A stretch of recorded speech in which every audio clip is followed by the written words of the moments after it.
Well, I didn't realize this year's Oscars would be quite this close. Yes, today I want to go over the 2026 Oscars race and talk about who I think should win and will win. Because those are two different things. I have an opinion on what I would like to see and the people who I think are deserving of wins. And then there are people who I believe are more likely to win based on the Oscars voting body and the direction of momentum that seems to be going at the moment. This has changed a lot in the last couple of months. It's gone back and forth between a few people across these categories. So I'm really curious to see how it shapes up next Monday. I'm just going to be doing the above the line categories here because I just think it's the most interesting ones to look at. So let's start with international feature film. The nominees are The Secret Agent, It Was Just an Accident, Sentimental Value, Surat, and The Voice of Hin Rajab. So I've seen all of these. I've seen everything on this list as we go through.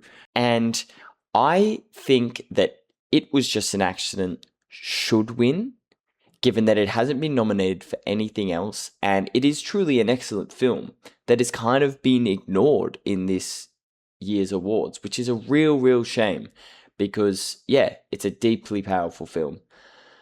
However, I think The Secret Agent will win. And that is because the power of Brazil. The Brazilians know how to mobilize, let me tell you.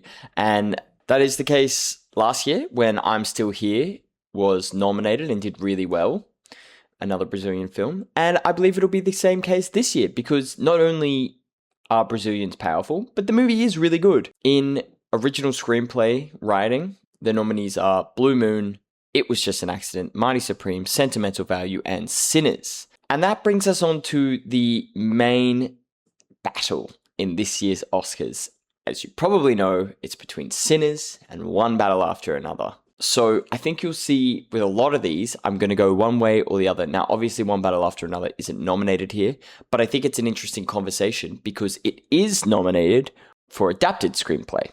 So the nominees for that are Begonia, Frankenstein, Hamnet, One Battle After Another, and Train Dreams.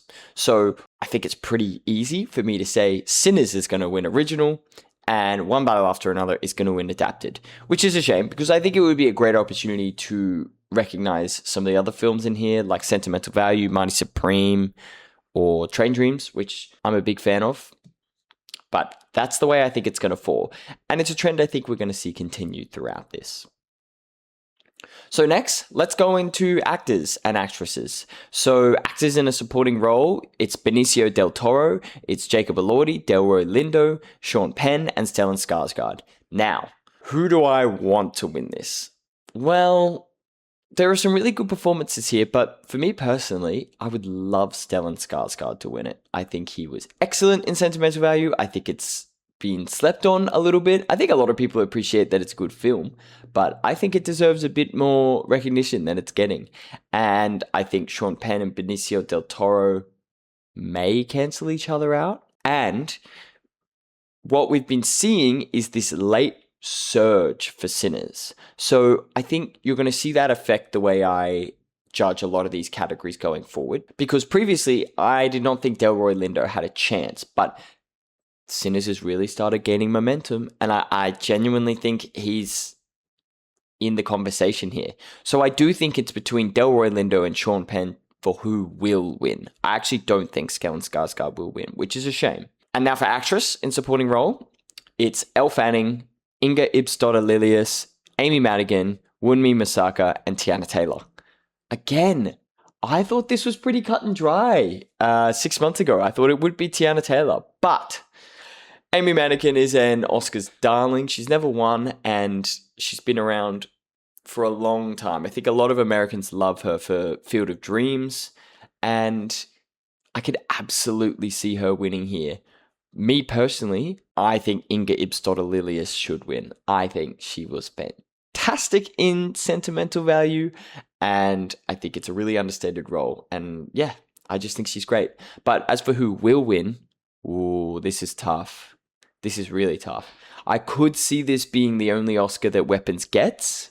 I really could. But again, that Sinners surge, Wunmi Masaka, she's not out of the conversation. And of course, Tiana Taylor's been the front runner this whole time. So It's really anyone's game here.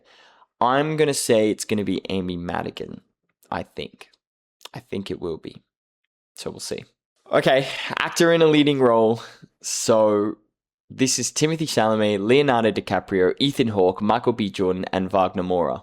Wow, this is a tight category. It's really interesting because me personally, I'm a Timmy boy. I love him. I love the work he's been doing. I love his campaign. I love how hard he's going for this, how much he wants it. That works for me, man. I love seeing him try and chase this. However, I know there are some who do not like that and are alienated by it. So I don't know. It does feel like maybe the tide's turning on him. However, I still think he should win, and I think he will win. Leo's not really campaigning, so I don't really think he's in the conversation. Ethan Hawke's good, but it won't be him. Wagner Moura has the Brazil effect, but again, I don't think it'll be him. However, Michael B. Jordan, although I didn't think he was going to be in the conversation 2 months ago, definitely is now. So watch out for that. I definitely think there could be a late surge for him.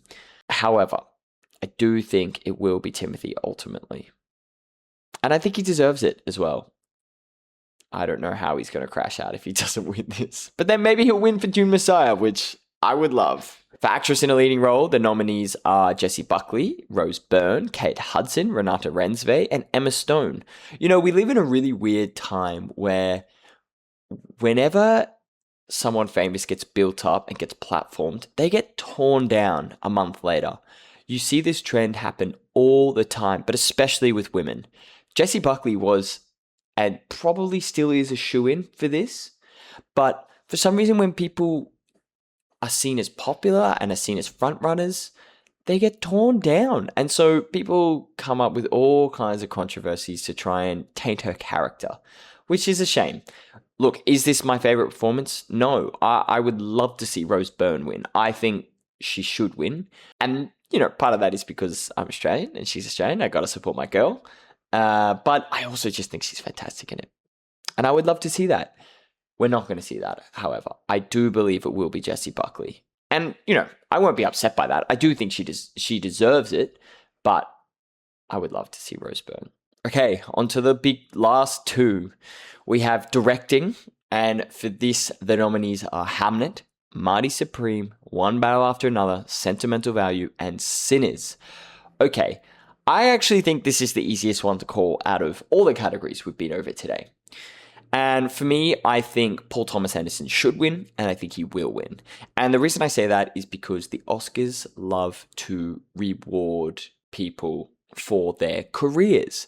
And Paul Thomas Anderson has never won an Oscar. And I definitely think the Oscars will see this as his time. You know what I mean? It's his time to win it. Not only do I think the film is great and he's deserving of it, so put aside the fact that it's his time. I actually do still think he's deserving of it. But I think it's his time to be recognized. He's one of the greatest American film directors working today, and he hasn't won an Oscar. And I think it's time for him to be recognized for that. Now, the only other person who I think has a chance here is Ryan Coogler. I do not think he will win it. I really do think it's PTA's. But with that Sinners surge, who knows? The momentum could change. We'll see early in the night with categories like Best Supporting Actress, which is one of the first ones. We'll see if Wunmi Masako wins that, well then anything's on the table. You could see a Sinners sweep. It was nominated for the most Oscars ever, so who knows? We'll see. Okay, and for the big one, Best Picture, the nominees are Begonia, F1, Frankenstein, Hamnet, Marty Supreme, One Battle After Another, The Secret Agent, Sentimental Value, Sinners, and Train Dreams. To be honest, I think this is a really strong slate. I mean, there are some strange ones. I mean, they love to give a box office award. So, like, F1 got that nomination, and F1's perfectly fine. I think it's good here. I wasn't a big fan of Frankenstein, but I also understand why it's here. Guillermo del Toro is much beloved within the Academy. But the rest, I think, are excellent, excellent films. So, it's interesting to see the Oscars this year really lean into what is being popular. And so for me, the front runners, and this is going to come as no surprise, it's One Battle After Another, and it's Sinners. Now, if you'd asked me at the start of the year who I thought was going to win this, I would say unequivocally One Battle After Another. Should win and will win. Now, I still think One Battle After Another should win, but Sinners is definitely on the table. Definitely on the table. I think it's closer than it's ever been between the two of them. I still think One Battle After Another will win. However, I will not be surprised if Sinners is read out. And you know what? I'll be fine with that. I like Sinners. I really do. A lot of people level quite a bit of criticism against Sinners, I would say, for its structure and maybe its third act CGI fight and just its non-traditional nature in this category. But I think all those things work in its favor. If you're asking me, I rewatched it recently and I really enjoyed it. So that's what I think. That's how I think it's going to go down. I'd love to know, what do you think is going to happen? You'd never really know with the Oscars. I mean, sometimes you have very clear front runners who get snubbed. It does happen. So I'll be very, very curious to see what happens. I will be watching it Monday next week. Don't you even worry. It's middle of the day for Australia. I will be watching it. And I will make a video wrapping up the news, post it. So if you want to see that, please like this video, subscribe to my channel. I'll be making another video about it, whether it's in a short form or a long form content. I also watch and review pretty much everything in the theaters. So if that interests you, if you want to hear my opinion on things, I'm not sure why you would, but if you would like to, I'm right here. I'm also on Letterboxd, TikTok, Instagram, @FilmsWithDarcy. So thank you very much, and I'll talk to you later.